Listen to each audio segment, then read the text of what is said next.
Okay, a piriformis stretch is basically a stretch to the back side of your hip, your posterior lateral compartment of your hip.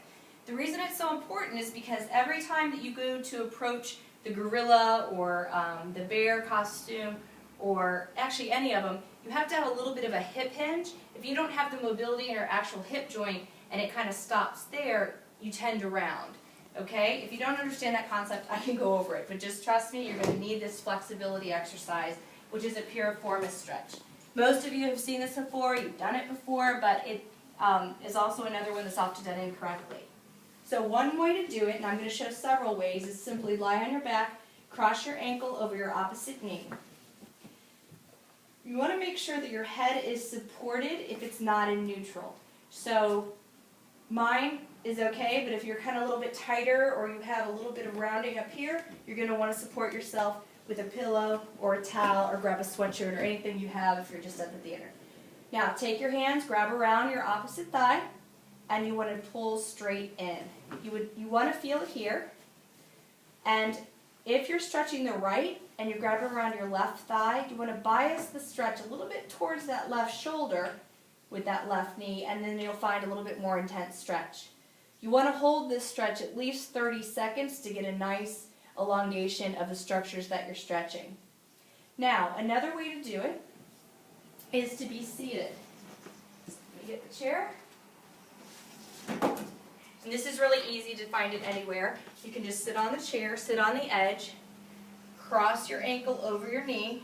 This is good for those who are a little bit less flexible in the hip. Try to get your lower leg as parallel to the floor as you can.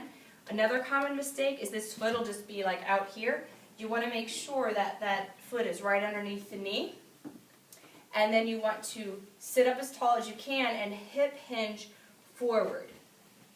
Okay, so from the side, you want to make sure that you're not rounded back and then rounding. See how far I can go down? You want to make sure you sit up tall, almost like your tailbone is heading towards the back of the chair. Keep a flat back and hip hinge over that way.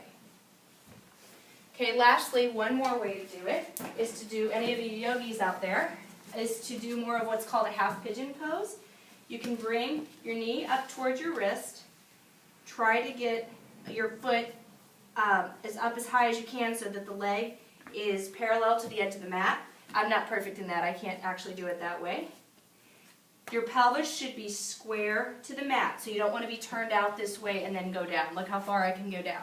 But if I actually square up my hips, I'm a little bit off the floor. So I'll show you this way so that you can see. Position your knee here, bring your foot, it's always better to flex your foot, turn your pelvis towards the mat, and then try to sink down into that posterior lateral hip compartment that we talked about. You can rest on your forearms if you want, and keep some engagement of the core.